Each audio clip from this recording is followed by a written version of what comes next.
For years, people have loved Linux for its freedom, its performance, its security, and the fact that it gives users real control over their machines. But let's be honest, even the most passionate Linux users have had to admit something uncomfortable. Linux had a problem, not a small one, not a cosmetic one.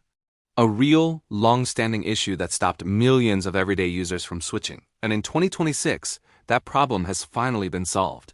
Not partially fixed, not hidden behind workarounds. Actually solved. And that changes everything.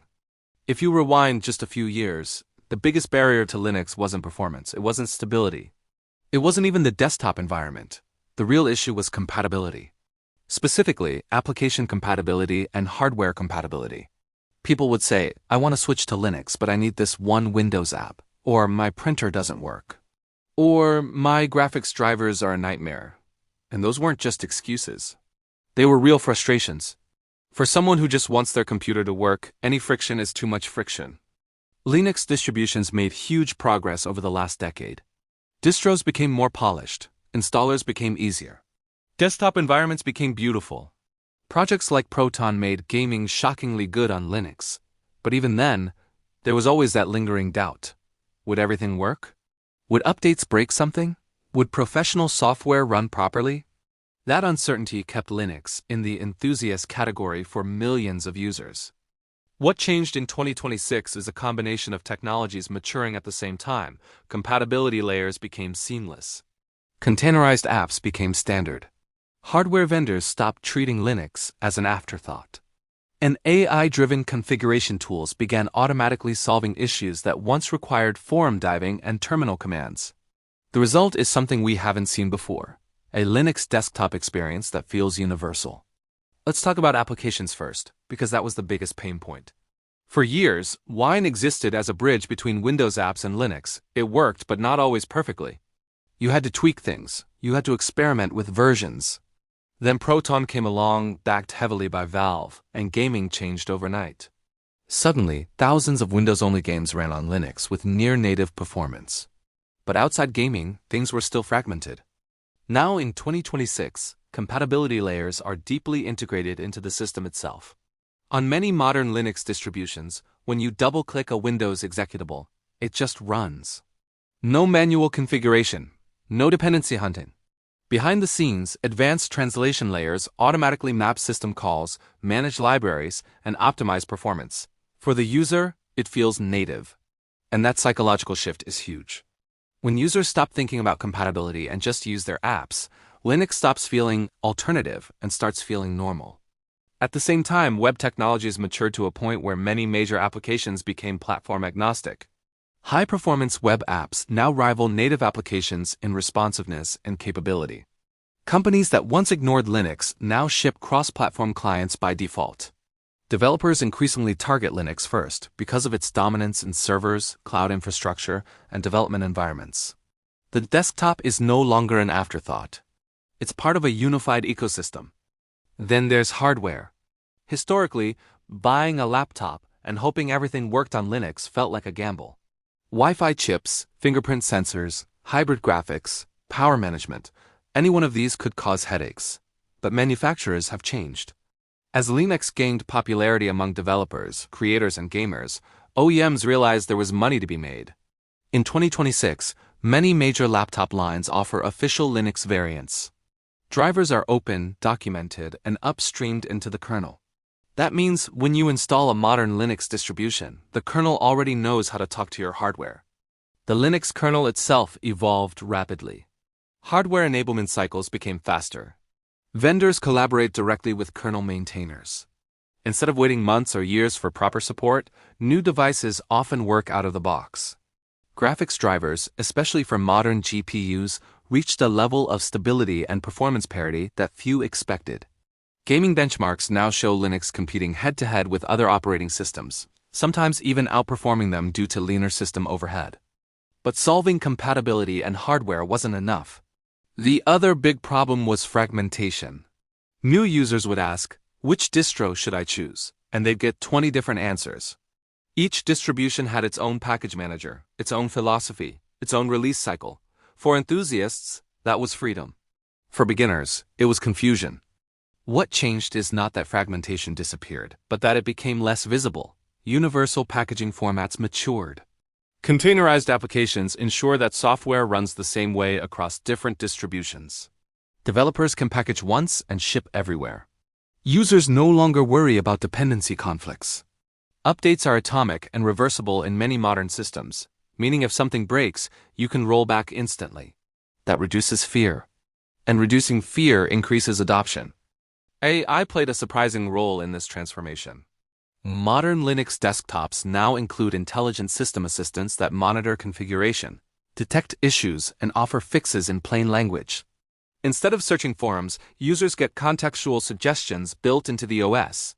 If a driver fails, the system identifies the issue and proposes a tested solution. If battery life is suboptimal, it suggests power profiles tailored to the hardware.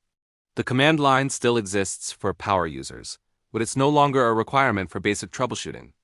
Another long-standing issue was software availability for creative professionals.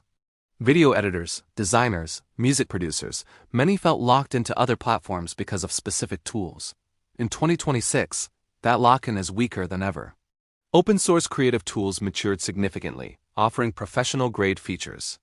At the same time, cross-platform development frameworks made it easier for commercial vendors to support Linux without massive overhead. Creative workflows that once required dual boot setups can now run entirely on Linux.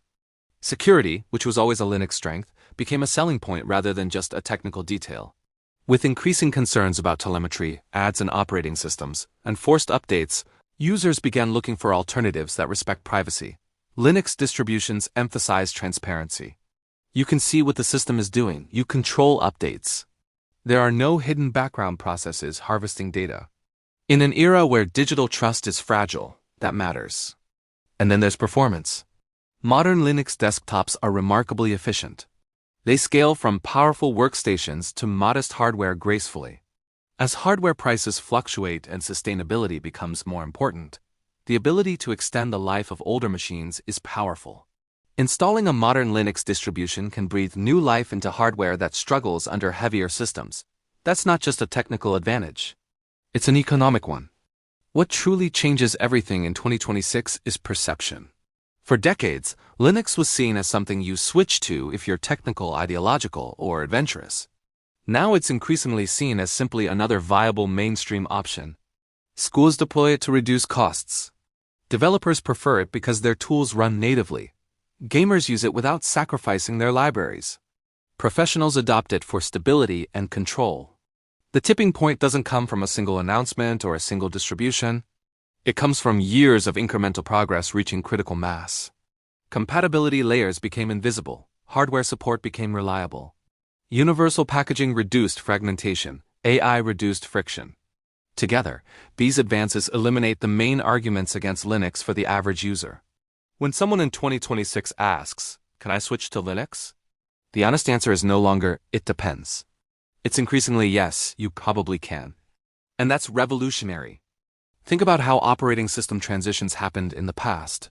They were often driven by necessity, by hardware shifts, by corporate mandates. What's happening now is more organic. Users are choosing Linux not because they have to, but because they want to.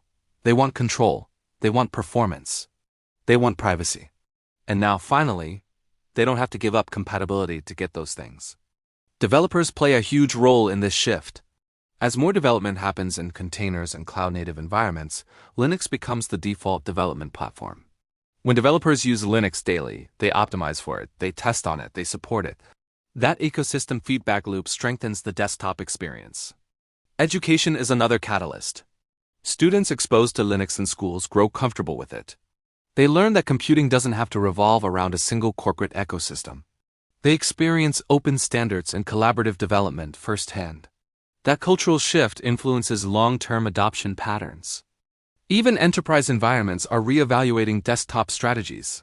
With virtualization, remote work, and browser-based tools dominating workflows, the underlying operating system matters less for compatibility and more for manageability and security.